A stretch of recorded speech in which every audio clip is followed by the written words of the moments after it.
left to die in space. Then a human crew answered the echo. Captain Elias Vance gripped the armrest of his command chair, the polished durasteel cool beneath his palm. Beyond the primary view screen of the Terran Federation starship Odyssey, the nebula shimmered, a vast cosmic tapestry woven from nebulae and gas clouds. It was breathtaking, yet unnerving. A canvas of deep space far from any charted lane, a territory officially designated empty by the Stellar Conclave. Their current mission was deep space reconnaissance, an unapproved venture mapping potential expansion routes beyond the Federation's recognized borders. Elias preferred to think of it as proactive exploration, a less bureaucratic term for quietly pushing against the invisible, unspoken boundaries of known space. "Anything new, Kalen?" Vance asked, his voice cutting through the bridge's low hum. First Officer Kalen Thorne, disciplined and by the book to a fault, was hunched over his sensor console, his brow furrowed in concentration. "Still getting those intermittent energy fluctuations, Captain," Thorne reported, his voice tinged with his usual precision. "Faint, almost too weak to register, but definitely there. They're unstructured. Not like any natural phenomena I've ever logged." Chief Engineer Zara Khan, ever pragmatic, strode onto the bridge, her work fatigue smudged with grease. A familiar sight that always brought a touch of comfort to Vance. "Phantom signals," she mused, peering at Thorne's display. "Like whispers, in the void. My diagnostic sweeps confirm they're technological in origin, Captain, but the signature doesn't match any known stellar conclave profiles. It's older, or weirder." She tapped a finger on the console. "We're talking about something that's bleeding static across light years." Vance leaned forward. "Weirder is usually more interesting. Any pattern to their appearance, Zara? A broadcast cycle? A frequency?" Khan shook her head. "No discernible pattern, just echoes. Like a forgotten conversation, or maybe a broken beacon. It's almost as if the source is trying to hide itself while simultaneously screaming for attention. Every time we try to triangulate, it shifts, scatters. It's frustratingly subtle." "A lost civilization, perhaps," Thorne ventured, a rare spark of speculative curiosity in his eyes. "Or a very hidden one," Vance corrected, a speculative gleam in his own. He knew the Stellar Conclave, tightly controlled technological dissemination and exploration, keeping a tight rein on younger species. What if these echoes were proof of something the Conclave didn't want discovered? Something that defied their rigid classification of galactic progress? "Keep running passive scans, Kalen. Try to isolate any repeating sequences, no matter how brief. Zara, see if you can filter out the ambient nebula interference. Let's see what these whispers are trying to tell us." His decision to investigate, to deviate from the standard reconnaissance mission, was driven by a uniquely human blend of scientific curiosity and an almost primal urge to uncover what lay beyond the next horizon. The unknown, especially when deliberately obscured, held an irresistible allure for humanity. The soft hum of the Odyssey's engines was abruptly pierced by a sharp, insistent alarm from the communications array. Ensign Lena Petrova, a quick-witted young officer barely out of the Terran Federation Academy, snapped to attention at her console. "Captain, I'm detecting a distress signal," she announced, her voice tight with urgency. "Faint, almost lost in the nebula interference, but it's there. Alarian origin." Captain Vance's eyes narrowed. "Alarian? That's far outside their charted territory, isn't it?" Kalen Thorne quickly cross-referenced the data. "Affirmative, Captain. The Alarian hegemony generally sticks to the concordate of worlds' designated zones.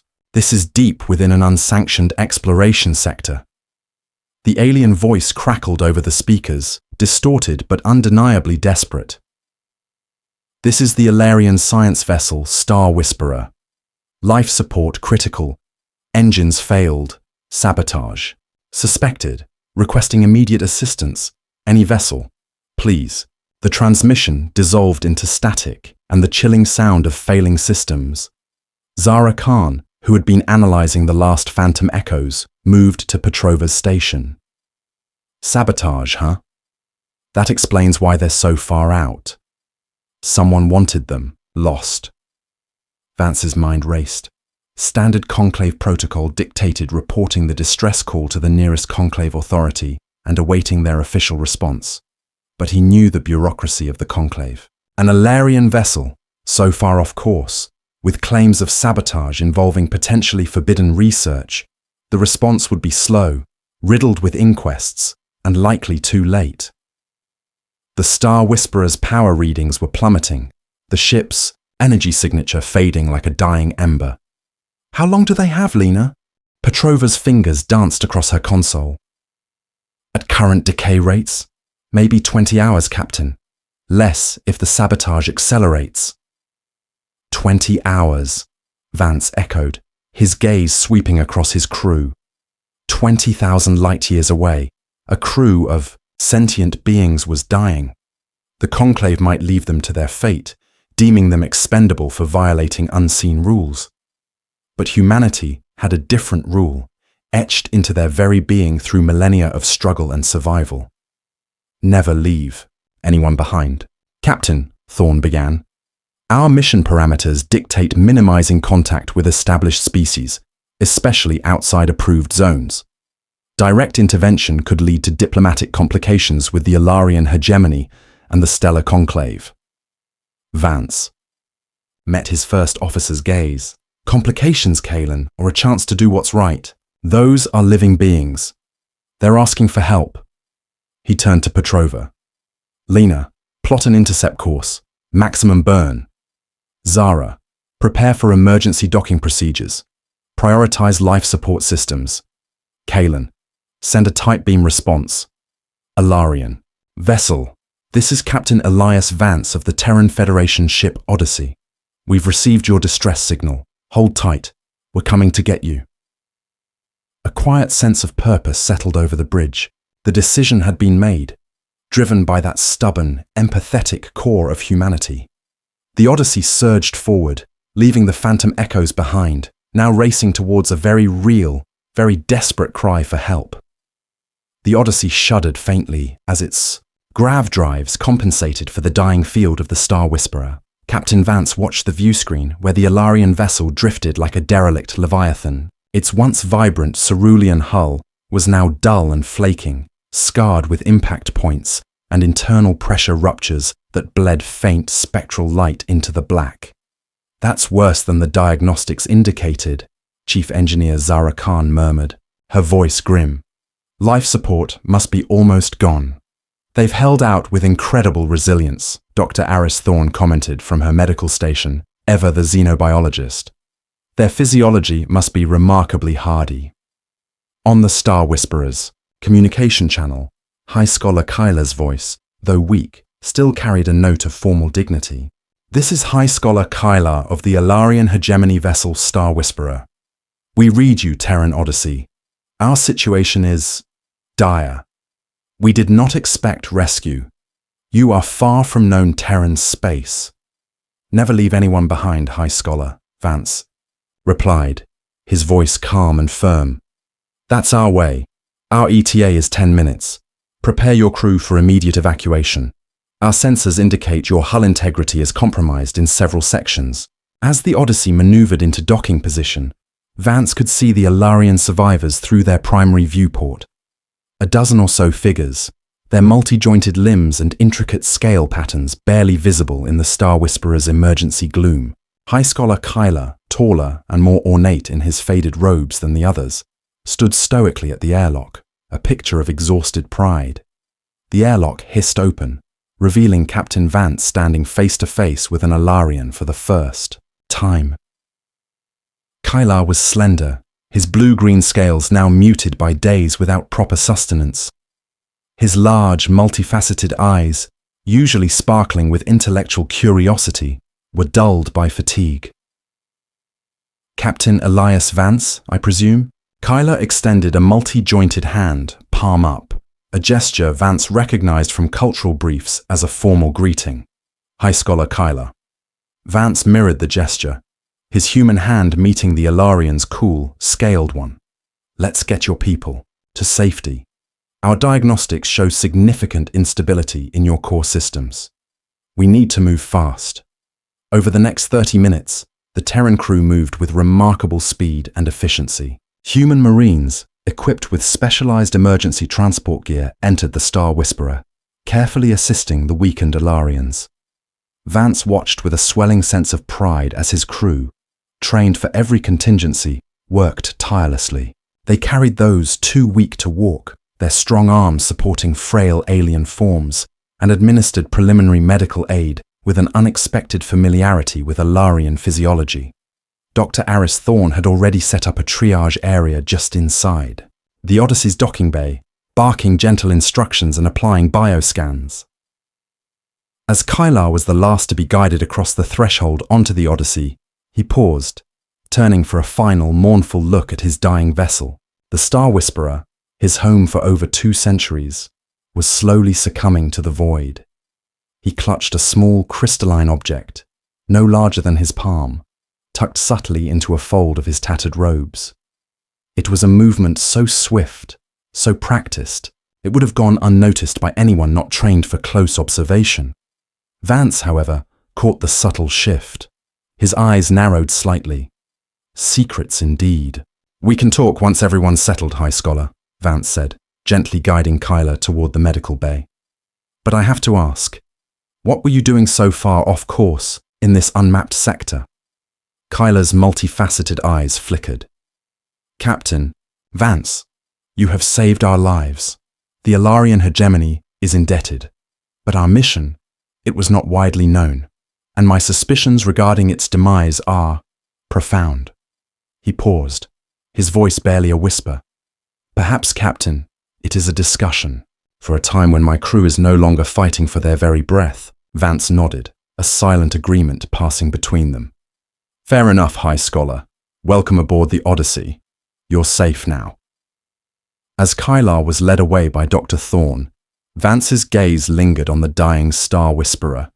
Ilarian authorities had left their own to perish, yet this desperate crew held secrets worth dying for. And now, those secrets were about to become humanity's problem. Chief Engineer Zara Khan hummed a low, tuneless melody as she navigated the cramped, dark corridors of the Ilarian Star Whisperer. Her work light cut through the gloom, illuminating intricate crystal conduits and bioluminescent membranes that pulsed with a faint, dying glow.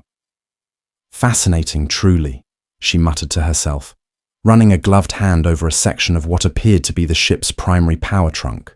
The Ilarian design was a marvel, organic components seemingly growing into crystalline structures, a biomechanical symphony that human engineers had only dreamed of.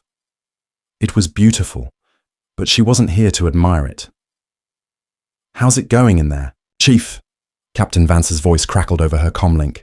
"It's a wonder they held together this long, Captain," Khan replied, carefully examining a junction where several crystal-like tubes connected to what appeared to be a living membrane. "Their technology is elegant, but fragile in ways Terran designs aren't. And as for your question, I'm finding some disturbing answers." Her uniform was already stained with the ship's blue-green coolant. 20 minutes later, Khan emerged from an access hatch, wiping sweat from her forehead. Captain Vance and First Officer Kalen Thorne waited for her report in the Odyssey's main engineering bay. "Well?" Vance asked, his face etched with concern. Khan shook her head grimly. "The damage is extensive, Captain. Their life support would have failed in hours, just as they estimated. But here's the kicker. This wasn't a random failure. This was sabotage." She pulled out her datapad, displaying a schematic of the Ilarian engine system. "The damage pattern is too precise. Key junctions were targeted, components melted in a way that suggests directed energy. Someone knew exactly where to hit them to ensure they'd be stranded." Thorne leaned closer to the display. "Are you certain, Chief?" "Without a doubt," Khan confirmed, "and whoever did it knew Ilarian ship design intimately. This wasn't a random pirate hit. This was calculated." Vance's expression hardened. "So, our guests have secrets, and their own people are trying to keep them silent. Zara, I need you to go back in. This time, I want you to look for anything that seems out of place. Any data cores, strange compartments, anything deliberately hidden in the maintenance tunnels. Keep it off the main logs for now. This stays between us. Meanwhile, in the Odyssey's bustling medical bay, Chief Medical Officer Dr. Aris Thorne, Kaelin's sister, though few knew their familial bond, moved with practiced grace between the recovered Alarian patients. Her expertise in xenobiology made her uniquely qualified, but even she was continually learning from the Alarians' remarkable physiology. Their tissue regeneration is incredible, she marveled to her assistant, observing the rapid healing of a lacerated limb on a young Alarian technician. Healer Xeric, the Alarian doctor, whose four multifaceted eyes seemed to miss nothing, watched her work with an intensity that bordered on awe. You seem quite knowledgeable about our biology, Dr. Thorne, Xeric observed, his translated voice resonating softly. Aris smiled. I've studied your medical journals during my training, but reading about something and actually treating patients are very different experiences. You, however, are teaching me far more than any textbook could. Yet you saved Acolyte Mira's life, Xeric noted. She would have perished without your intervention. He moved closer, lowering his voice. If I may inquire, Doctor, your vessel, the Odyssey, it is far from known Terran territories. What brings you to this unmapped sector? Aris hesitated. She wasn't authorized to discuss the Odyssey's deeper mission. I'm sure Captain Vance will be happy to discuss that with High Scholar Kylar, she deflected smoothly. The Alarian's question, so subtly put, mirrored Vance's own thoughts. There was definitely something bigger at play here. Captain Elias Vance found High Scholar Kylar settled on a biobed in a quiet corner of the Odyssey's medical bay, his scales regaining a faint luster under the regulated atmosphere. Dr. Aris Thorne had confirmed he was stable enough for conversation, though still weak. Vance pulled a small, collapsible chair beside the bed. High Scholar, he began, his voice low. My chief engineer, Zara Khan, has completed a preliminary assessment of the Star Whisperer. Kylar's multifaceted eyes, though still weary, focused on Vance. And her findings? She confirms what you suspected, Vance stated, watching the Chieo Alarian closely. The damage was not accidental. It was precise, targeted sabotage. Someone deliberately crippled your vessel. A flicker of distress passed across Kylar's inner eyelids. I had suspicions, Captain. But to have it confirmed so swiftly, he paused, his gaze sweeping the advanced Terran medical equipment around them, a stark contrast to his own failing ship. Terran technology, while less integrated with life sciences than our own, appears remarkably robust. Vance offered a small, disarming smile. We tend to build things tough, and we prefer straight answers, High Scholar. My ship, the Odyssey, is on an exploratory mission, mapping new potential routes beyond the Federation's current territory. No official permission, mind you. We believe it's better to ask forgiveness than permission when it comes to seeing what's out there. This was a carefully phrased truth, hinting at humanity's own boundary-pushing nature, without revealing the full scope of their reconnaissance. A flicker of something akin to curiosity sparked in Kylar's eyes, an unconventional approach for a species so newly arrived on the interstellar stage. We like to think it keeps things interesting, Vance replied. But back to your mission. Why would someone want your research silenced so permanently? Kylar was silent for a long moment, his multifaceted eyes studying the human captain. The Terran's directness, combined with his evident disregard for established protocols, seemed to resonate with the Alarian's own suppressed intellectual rebellion.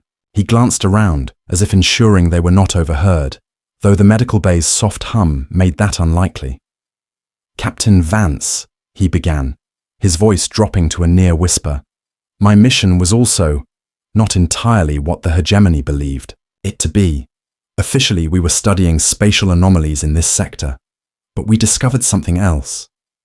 He reached beneath his medical garment, his multi-jointed hand carefully extracting a small, crystalline object. It was no larger than Vance's palm, yet it shimmered with an inner light, a faint network of glowing lines visible beneath its smooth surface. Evidence of ancient technology, Kylar continued, pressing the crystal into Vance's hand. Far more advanced than anything the Stellar Conclave races currently possess. Technology that has been deliberately suppressed for millennia. Vance frowned, his thumb brushing the cool, smooth surface of the crystal. Suppressed by whom? By the founding races of the Stellar Conclave, Kylar stated, his voice now imbued with a quiet intensity. They have maintained their dominance for 20,000 cycles by controlling which technologies are permitted to develop. They hoard the true advancements, allowing only a trickle to reach others, keeping a rigid hierarchy. Before Vance could fully process the enormity of this revelation, a shrill, piercing alarm blared throughout the Odyssey. The ship's comlink, on Vance's wrist, immediately activated, crackling with urgency. "Captain, to the bridge!" First Officer Thorne's voice was tight with alarm. "We've got company. 3 ships just dropped out of FTL, broadcasting Alarian military codes." Vance stood abruptly, the crystalline artifact still clutched in his hand. "Reinforcements?" "I don't think so, sir." Thorne's voice was grim. "They're powering weapons." Kylar's inner eyelids flickered rapidly, a sign of extreme distress. He gripped Vance's arm with surprising strength. "Captain, you must listen. If those are truly hegemony military vessels, they are not here to rescue us. They are here to ensure no trace of our mission survives, including your ship, now that you've made contact with us." Vance's eyes narrowed, a cold realization dawning. "You're certain your government abandoned you to die? Why else would they suddenly send a rescue now, just as we've been found by Terrans?" Kylar countered, his voice raw with a terrible certainty. He pressed the crystalline artifact more firmly into Vance's hand. "Whatever happens, Captain, this must not fall into their hands.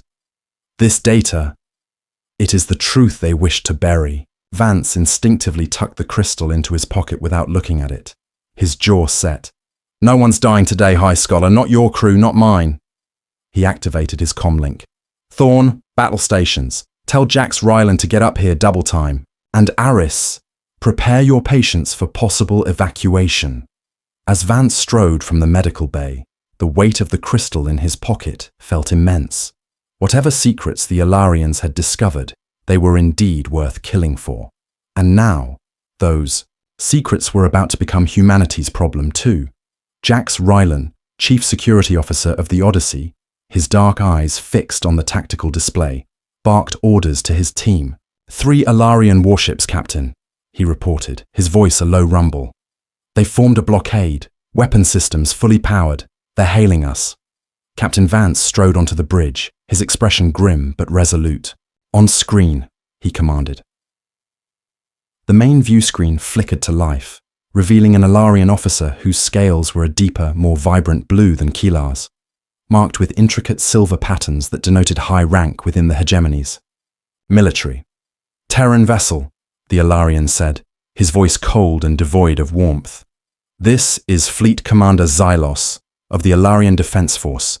You have interfered with a restricted operation. Power down your systems and prepare to be boarded." Vance stepped forward, his posture unwavering. "Fleet Commander, this is Captain Elias Vance of the Terran Federation vessel Odyssey. We responded to a distress signal from the science vessel, Star Whisperer. We have 12 survivors aboard, receiving medical treatment. That vessel and its crew are Alarian hegemony property," Xylos replied, his voice chillingly devoid of emotion.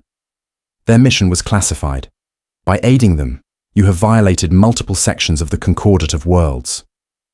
First Officer Kalen, Thorne leaned close to Vance.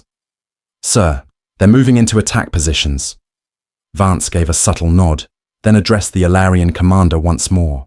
"We acted according to Universal Distress Protocol, Commander, which supersedes national boundaries. These people were dying. And now you will die with them if you do not comply," Xylos stated, his multifaceted eyes unblinking. "You have 5 minutes to power down and prepare for boarding." The transmission abruptly cut off, leaving the Odyssey in a tense silence broken only by the hum of the bridge systems. "Options?" Vance asked, sweeping his gaze across his bridge crew. Jax Ryland stepped forward. "Their ships outgun us 3-1. Captain, in a direct fight, we don't stand a chance." "Can we outrun them?" Vance pressed. Chief Engineer Zara Khan, who had just rushed to the bridge from engineering, shook her head. "Not all 3. Maybe 1, but their ships are designed for pursuit." "Could we use the Star Whisperer as a distraction?" Thorne suggested, his eyes flicking to the view screen where the crippled Alarian vessel still drifted. Vance considered it, then dismissed the idea with a shake of his head. "I'm not risking the lives of the 12 people we just saved." "Zara, what about that Phantom Shroud protocol we were testing?" Khan's eyes widened slightly. "It's experimental, sir. We've only used it in simulations." "Theory into practice, Chief. Make it happen." Vance activated the ship-wide comm. "All hands, battle stations, this is not a drill." In the medical bay, Dr. Aris Thorne worked quickly to secure her patients. "We need to move everyone to the inner chambers," she told her team. "If they start shooting, the outer hull could be compromised." High Scholar Kylar, though still weak, struggled to sit up. "Dr. Thorne, let me speak to my government. Perhaps I can reason with them." Aris gently pushed him back down. "Captain Vance is handling the situation, High Scholar. Your job is to stay alive, after everything we've done to save you." Healer Zarek moved between beds, assisting the Terran medical team with quiet efficiency. "Xylos is not known for his reason," Zarek said softly. "He is a military hardliner, loyal to the Conclave above all else." "The Conclave?" Aris asked, helping a weak Alarian female onto a transport gurney. "The Stellar Conclave," Zarek explained. "The political body that governs interstellar relations. Your species has limited interaction with them, I believe." "For good reason, it seems," Aris muttered, her gaze hardening as she considered the implications of a government abandoning its own citizens to die. Back on the bridge, Khan worked frantically at her engineering station. "Phantom Shroud protocol ready, Captain," she reported, her voice strained. "But it will only give us a few minutes of confusion at best." "That might be enough," Vance said. "Helm, plot a course through the nebula's dense gas pockets near Sector 2-227. On my signal, engage at full speed." "Sir, that's dangerously close to the gravitational well of the gas giant Typhon," the Helm officer protested. "Exactly why they won't expect it," Vance replied. He turned to Jax Rylan. "Prepare a spread of sensor flares. Program them to mimic our engine signature." Rylan nodded, already understanding the audacious plan. "Ready, sir." Vance checked the chronometer. 1 minute until Xylos' deadline. He took a deep breath. "Now, people, execute." The Odyssey surged forward, its engines screaming as they pushed, to maximum thrust, far beyond their rated capacity. At the same instant, Chief Engineer Zara Khan activated the experimental Phantom Shroud protocol. On the Alarian sensors, multiple false readings of the ship bloomed across their displays, scattering like phantom echoes in the void. "They're firing!" First Officer Kalen Thorne shouted, as bright energy beams lanced out from the Alarian vessels, slicing through the blackness towards their position. The Odyssey shuddered violently as one blast grazed their forward shields. "Damage report!" Vance demanded, his voice a steel-hard command. "Shields holding at 82%, Captain," Khan replied, her fingers flying across her console, rerouting power. "The Phantom Shroud is working. They're firing at multiple locations." Jax Rylan released a spread of sensor flares, which scattered in different directions, each broadcasting a signal identical to the Odyssey's engine's signature. "Entering the nebula's dense gas pockets now," the Helm officer announced, her hands moving swiftly over the controls. The view screen showed swirling clouds of iridescent gas and massive chunks of cosmic debris spinning slowly in the darkness. The Odyssey plunged into the maelstrom, weaving between them, using the natural cover, using the magnetic interference to break sensor lock. The Alarian ships are in pursuit, Rylan reported, his gaze fixed on the tactical display. But they're splitting up to chase the flares. A small, grim smile touched Captain Vance's lips. Good. Helm, maintain course towards the gas giant Typhon. We'll use its gravitational turbulence to mask our signature while we plot a jump out of the system. In the medical bay, the wounded Alarians felt the ship's sharp, bone-jarring maneuvers. Dr. Aris Thorne worked with grim determination, steadying gurneys and adjusting drips, her brow furrowed in concentration. High Scholar Kylar, though still pale, watched the humans with new eyes. Your captain seems to be executing an escape rather than surrendering, Acolyte Lyra observed from her bed, her voice thin but tinged with awe. Captain Vance doesn't abandon people he's rescued, Aris replied, her voice firm amidst the chaos. It's not our way. Lyra's multifaceted eyes blinked, a rare display of surprise. Even when facing superior forces, even for aliens. Especially then, Aris said, securing a nutrient IV. That's humanity for you. The ship lurched again, throwing Aris against a bulkhead as another blast slammed into the Odyssey's shields. One of their warships has seen through our deception, Rylan reported from the bridge, his voice strained. They're on our tail and closing fast. Vance gripped the arms of his command chair, knuckles white. Distance to Typhon's core turbulence? 30. Seconds, sir, the helm officer replied, fighting the controls. Divert all power from non-essential systems to the engines, Vance ordered, and prepare to release the emergency plasma vents on my mark. Khan looked up sharply from her console, her face etched with concern. Sir, that will leave us without reserve power for at least 10 minutes. Better than being captured, Chief, Vance replied grimly. Stand by now. The Odyssey plunged into the swirling, multicolored clouds of the gas giant's upper atmosphere, its hull groaning under the immense pressure. Just as it entered, Vance gave the order. The ship released a massive cloud of superheated plasma from its engine vents. Pursuing Alarian warship, caught unaware, plunged into the blinding plasma cloud, its sensors momentarily overwhelmed. We've lost them, Thorne exclaimed, checking the tactical display. The gravitational turbulence is masking our position, and the plasma cloud disrupted their tracking systems. Vance didn't relax his posture. Maintain course through the turbulence. Once we reach the far side, plot a jump to the nearest Terran Federation outpost. Beacon Prime Station. Beacon Prime, sir. Estimated 7 hours at maximum FTL, Lena Petrova confirmed, her voice filled with newfound respect. Make it so, Ensign, Vance ordered. And someone get down to medical and check on our guests. I want to make sure they're all right after that. Roller coaster ride. Jax Rylan volunteered, leaving his station to a junior officer. As he made his way through the ship's corridors, a feeling of unease settled over him. The Alarian hegemony had abandoned their own people, then tried to kill them, and now the Terrans too. Whatever High Scholar Kylar had discovered, it was significant enough to provoke such ruthless action. And now, Terrans were undeniably involved. 7 hours after their daring escape from the Alarian warships, the Odyssey emerged from hyperspace at Beacon Prime Station, a small Terran research outpost orbiting a distant, ice-capped moon. The station, usually a quiet hub of scientific endeavor, was now abuzz with activity as news of the Odyssey's unexpected arrival spread. Fleet Commander General Theron Reed, a shrewd and forward-thinking Terran military intelligence officer, met Captain Vance, Chief Engineer Khan, and Chief Security Officer Rylan in a secure conference room. General Reed, with his steely gaze and no-nonsense demeanor, cut straight to the chase. Captain Vance, I've received your preliminary report. This is unprecedented.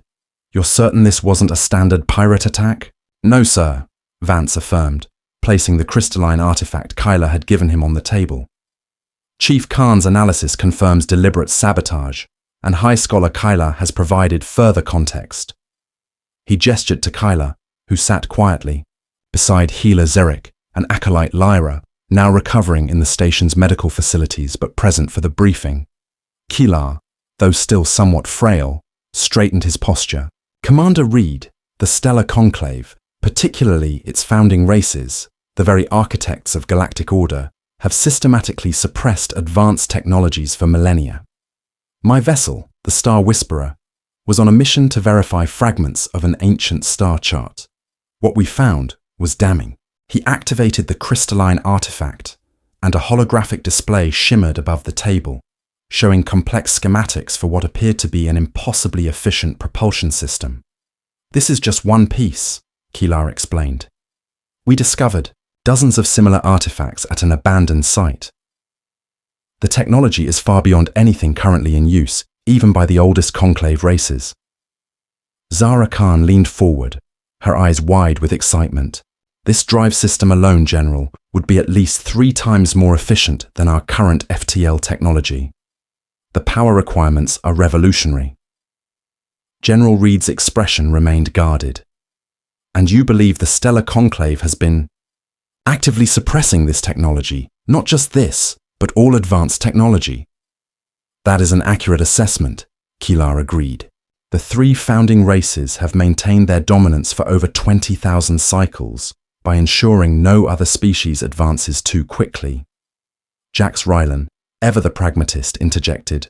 High Scholar, why wouldn't your own government want this information made public? Surely it would benefit the Alarian hegemony. Kylar's scales shifted color slightly, a sign of discomfort. The Alarian hegemony joined the Conclave 5 centuries ago. We've enjoyed the privileges that come with membership. My mission was inconvenient for those who prefer the status quo.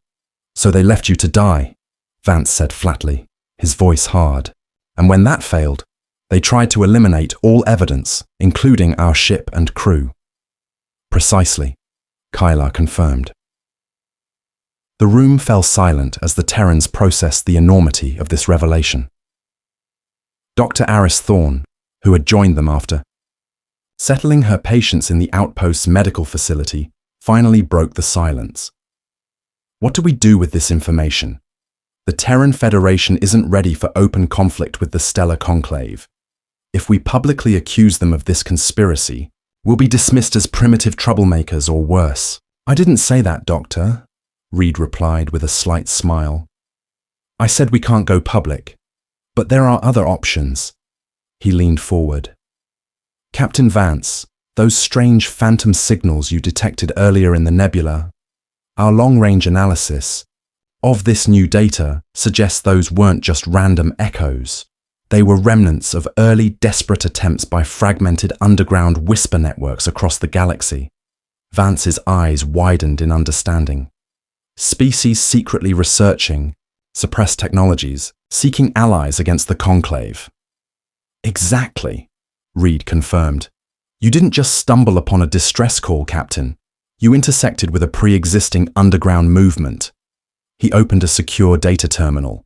The Alarians aren't the only ones chafing under Conclave restrictions. Our intelligence has monitored communications suggesting discontent among at least a dozen mid-tier civilizations. Kylar's inner eyelids flickered with renewed interest. You propose an alliance? Not an official one that would violate too many treaties, but an understanding perhaps, a sharing of information and resources outside official channels. A technological resistance movement, Aris Thorne mused, a slow smile spreading across her face. Precisely, Reed confirmed. We start small. Medical technologies, agricultural improvements, things that could be explained as natural development. The Conclave will suspect cooperation if multiple species begin advancing simultaneously, Rylan pointed out. Not if we're careful, Khan countered. We implement changes gradually, starting with technologies that are next in the natural development cycle for each species. Vance turned to Kylar. Would other Alarians support this approach? Those who aren't loyal to the Conclave? There are many who question our subservience, Kylar said. Scientists primarily, but also some in the military who resent Conclave restrictions on our defensive capabilities. And other species too. The Fraxians have long resented Conclave interference, as have the Nor Collective and the Tayani Republic. All have skilled scientists who would understand the value of what we offer. Reed nodded, a plan forming in his mind. This would require unprecedented cooperation between species that have historically been competitors, or even enemies. The Conclave maintains power through isolation, keeping species suspicious of one another, Kylar agreed. Your Terran approach of extending help even to supposed competitors is revolutionary in its own way. Reed stood. I need to contact Terran Federation Command. This decision goes beyond our authority, but I'll recommend proceeding with caution. As Reed stepped out to make his call, Vance turned to the others. Whether Command approves or not, we're already involved. The Alarian military knows we have Kylar and his crew. They know we have the artifacts. We could still turn them over, Rylan suggested, playing devil's advocate. Avoid the conflict entirely. The room fell silent. All eyes turned to Vance, whose weathered face hardened with resolve. No, he said firmly. We don't abandon people we've saved, and we don't surrender knowledge that could benefit billions across the galaxy simply because some ancient powers want to keep their advantage. Aris Thorne smiled. That sounds like the official start of a resistance movement to me. A very human decision, Kylar observed, his tone suggesting approval. Khan began examining the schematics on the artifact more closely. If we're really doing this, I should start analyzing how these technologies could be adapted to different species' existing systems. The door slid open, and General Reed returned, his expression grim but determined. Command is cautiously supportive, he announced. They're sending additional personnel and resources to help establish secure communication protocols with potential allies. They're calling it Operation Dawn. So, we're really doing this, Rylan said. Not quite a question. We are, Reed confirmed. Just then, Ensign Lena Petrova, still at her console, called out, Captain, I'm getting a strange signal from the Alarian data core. It's deeply encrypted, part of the original Star Whisperer logs. It's not a distress call, but a coded, cyclical message. It seems to be an activation signal for dormant systems. Her fingers flew across the panel. It's tied to the founding race's core conclave network. Sir, I think this is a trigger for a latent, hidden network of ancient, self-replicating defense drones, specifically designed to activate if the founding race's suppression protocols were ever directly challenged. A chilling silence descended upon the room, far more profound than the hum of any machinery. Ensign Lena Petrova's voice, normally crisp and confident, was now laced with barely concealed horror. Captain, she repeated, her fingers trembling slightly over her console. The coded message. It's not just an activation signal. It's a sequence for what appears to be ancient, self-replicating defense drones, designed to activate if the founding race's suppression protocols were ever directly challenged. This is a fail-safe. Captain Vance, his jaw tight, looked at the holographic schematics Petrova projected. What appeared were not typical warships, but intricate, almost organic constructs with energy conduits that pulsed like veins. A fail-safe, he echoed, the word tasting like ash. Designed to do what, exactly? Zara Khan, who had been analyzing the raw data stream from the artifact Kylar provided, looked up, her face pale beneath streaks of grease. It's worse than we thought, Captain. Much worse. This isn't just about controlling technology. This is about sterilizing any species that advances too quickly, too independently. Her voice was a low growl. These guardians aren't designed to engage in conventional warfare. They're programmed to assimilate, replicate, and ultimately eliminate.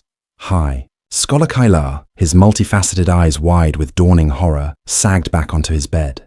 The ancient texts, the whispers among the most secluded Alarian scholars. They spoke of a great silence, a culling that occurred millennia ago when certain species disappeared from the galactic stage. We dismissed it as myth or planetary cataclysm. He pointed a trembling, multi-jointed finger at the schematic.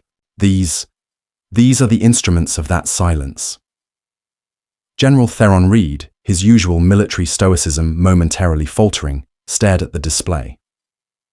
So the Stellar Conclave didn't just suppress technology to maintain dominance, they created a self-executing extinction protocol to enforce their technological apartheid. The implications were staggering, recontextualizing every interaction humanity had ever had with the Conclave. Their dismissiveness, their patronizing attitude towards primitive species, it wasn't just arrogance, it was a carefully constructed facade to conceal a monstrous automated threat. And the phantom echoes we detected earlier, Vance muttered, his gaze fixed on the horrifying schematics. The unstructured shifting signals in the nebula, Zara Khan nodded grimly. Residual energy signatures, Captain, not just from past failed activation attempts, as General Reed suggested earlier, but perhaps the faint dying screams of species purged by these guardians in previous cycles. The nebula itself might be a graveyard. The narrative urgency in the room shifted dramatically. It was no longer simply about sharing suppressed technology and fostering a resistance movement. It was about preventing an ancient, automated catastrophe. The Conclave had built a trap, and the Galactic Awakening, by merely existing and seeking freedom, risked springing it for the entire galaxy. The crystalline artifact Keelar had brought, initially seen as a key to liberation, now felt like a ticking time bomb. Kylar and Khan immediately began trying to decipher and potentially neutralize the code, realizing it was far more complex and dangerous than a simple shutdown switch. They were fighting against an invisible, insidious force from the deep past. 5 years had passed since the terrifying revelation of the sleeping Guardians.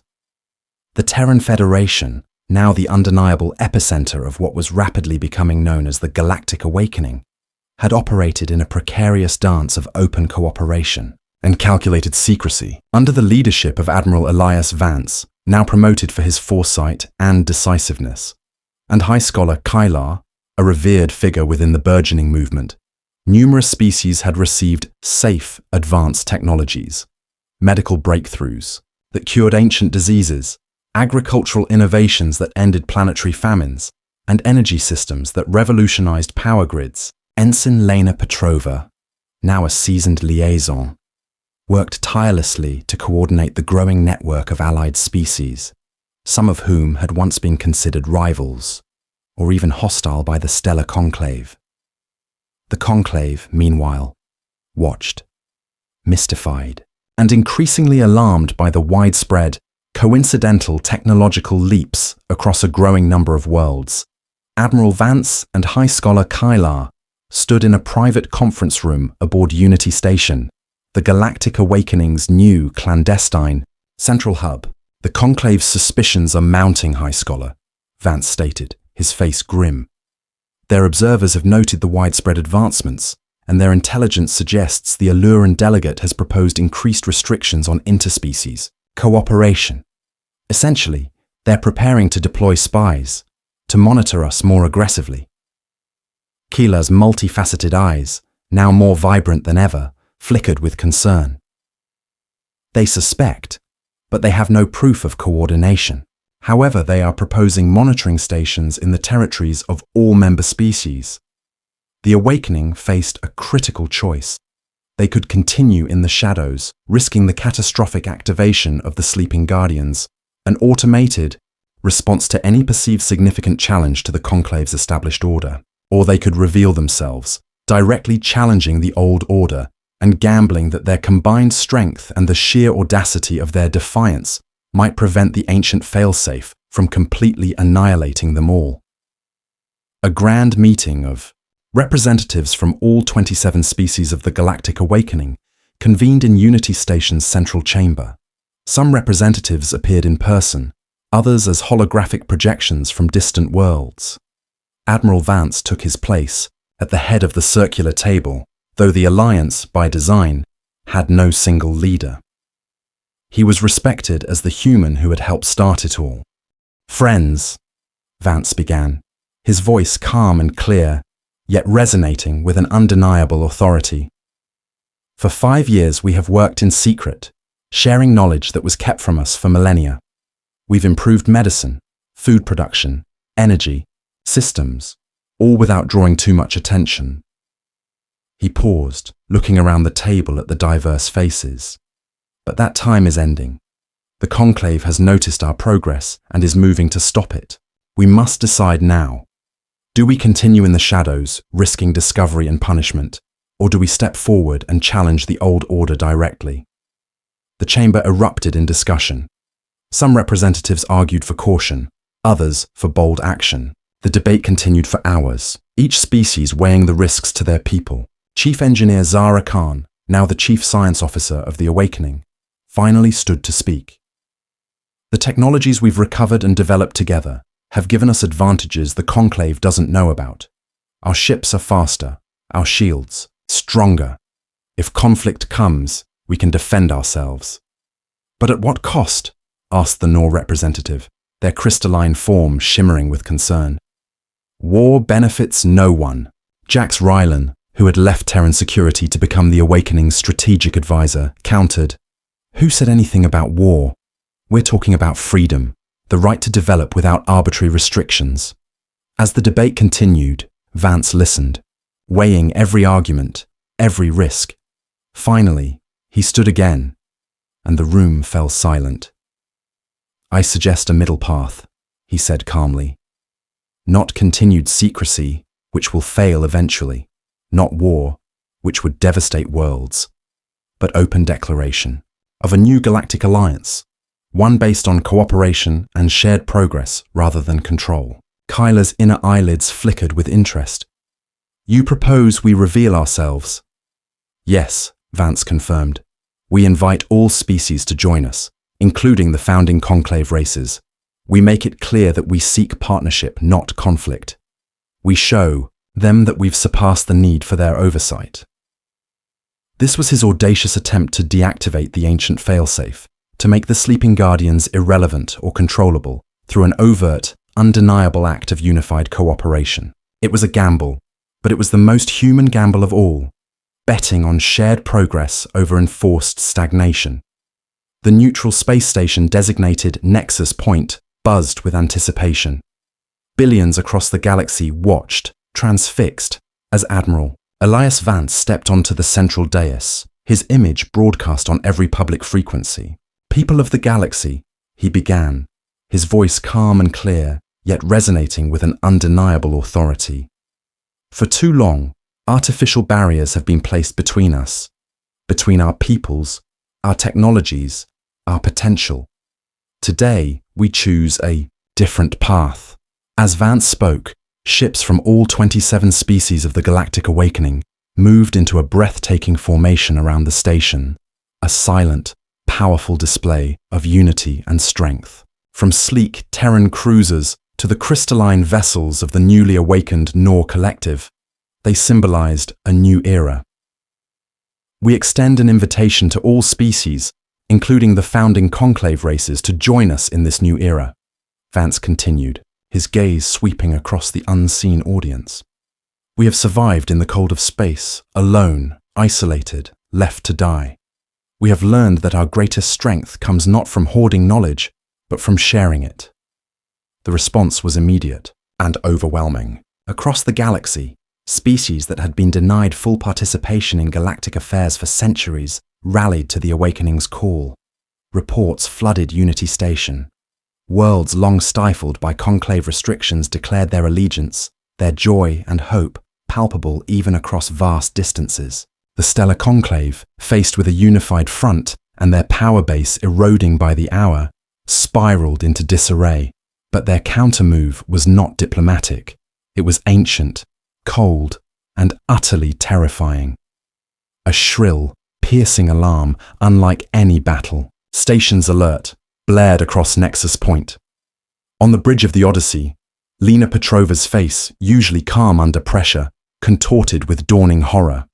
"Admiral!" she cried out, her voice barely a whisper above the klaxons. "The activation signal! It's been sent! The sleeping guardians! They're initiating!"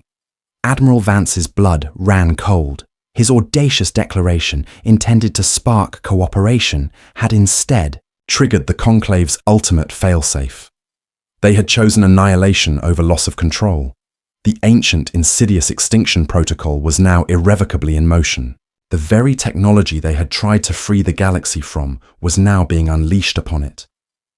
On the main view screen, beyond the dazzling formation of the awakening fleet, dark ripples began to appear in the fabric of space. Not hyperspace ruptures, but something far more sinister. Shapes, indistinct at first, began to coalesce. Monstrous, organic metallic constructs, some resembling twisted, ancient conclave ships, others utterly alien and nightmarish. They materialized from the void, silent and implacable, not engaging the fleet, but simply existing, their presence radiating an ancient, chilling malevolence. The sleeping guardians had awakened. The tide of the inherited war slowly began to turn, not with a sudden, overwhelming blow, but with the methodical precision born of desperate human ingenuity and shared alien knowledge. Frantically, Chief Engineer Zara Khan and High Scholar Kylar, working in a desperate, seamless collaboration, discovered a resonant frequency within the captured crystalline artifact. It wasn't a weapon in itself, but a specific energy signature that, when amplified and directed, could disrupt the Guardian's self-replication and adaptive systems. This was the chink in the ancient armor, a vulnerability inherent in their very design. Terran and allied ships, following Khan's rapid-fire instructions, immediately began targeting these specific vulnerabilities. Human railguns, traditionally kinetic, were recalibrated to deliver a precise pulse of the disruptive frequency. Alarian crystal projectors, once used for peaceful scientific endeavors, now focus beams that caused the Guardians to shudder, their organic metallic forms briefly dissolving and recoalescing, their coordinated attacks faltering. Some, even, turned on each other, their internal programming momentarily confused. From their command centers, the remaining Stellar Conclave members watched in horrified awe as the Galactic Awakening, the very alliance they had tried to suppress, now stood as the only shield against the unleashed terror. Their own advanced fleets, designed for predictable, honorable engagements, were useless against the shifting, adapting Guardians. Faced with utter annihilation, the Conclave was forced to beg for the Awakening's help, providing critical, though limited, data from their ancient archives, desperate to understand the threat they had unwittingly unleashed. This was the climax of the HFY moment. Admiral Elias Vance and his allies negotiated not for power or territory, but for genuine cooperation and the dismantling of the old restrictive order. The Conclave had to publicly renounce their technological apartheid and commit to universal knowledge sharing. The terms were non-negotiable, a true partnership, or the galaxy would fall. The Guardians are eventually subdued, not destroyed, but forced back into a dormant status or contained within specially designed null fields, created by the combined genius of Terran and Alarian engineers, leaving open possibilities for future conflict as the threat remained. In the aftermath, the Stellar Conclave is reformed, now openly collaborating with the Galactic Awakening. Vance addresses the new unified galactic leadership. The universe looks different now, full of genuine collaboration and the promise of a future where all species can reach their full potential, sparked by a human crew who simply refuse to leave anyone to die alone in the silence.